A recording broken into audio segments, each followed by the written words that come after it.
namatay ang isang napakagaling na engineer. Una siyang naakyat sa langit at habang kausap si San Pedro. Sabi ni San Pedro, hindi ka maaari dito. Magaling kang engineer subalit nakipagkuntsabahan ka sa mga kurakot habang ikaw ay nasa lupa. Doon ka sa impyerno nararapat. Sagot ng engineer, baka maaari na dito na lamang ako. Ako na may nagbabago na subalit inabutan na lamang ako ng kamatayan. Hindi niya napapayag si San Pedro at siya nga ay pinadala sa impyerno. Makalipas ang 6 na buwan ay pumasyal si San Pedro sa impyerno gaya ng kanyang nakagawian upang tingnan ang mga ginagawa ng mga nandoon at siya ay nagtaka sa nakita niya na masayang-masaya ang mga kaluluwa na nandoon hindi gaya ng mga nagdaan na mga nagdudusa kaya tinanong niya si Satanas.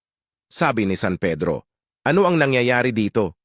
Bakit ang sasaya ng mga nandito ngayon? Sagot ng Satanas, naaalala mo yung pinadala mo na engineer dito? Abay pagdating niya gumawa agad siya ng mga bagay para mapaginhawa ang mga nandito. Lahat ng itong nakikita ay siya ang may gawa. Sabi ni San Pedro, hindi maaari iyan.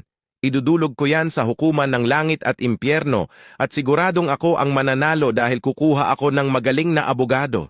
Sagot ni Satanas, magdasal ka na sa Panginoon mo. Kasi sigurado ako wala kang magaling na abogadong makukuha sa langit kasi lahat sila ay nandito. Natawa ka ba sa kwento ko? Kung yes, mag-follow ka na sa Noe Fact Stories. Maraming salamat.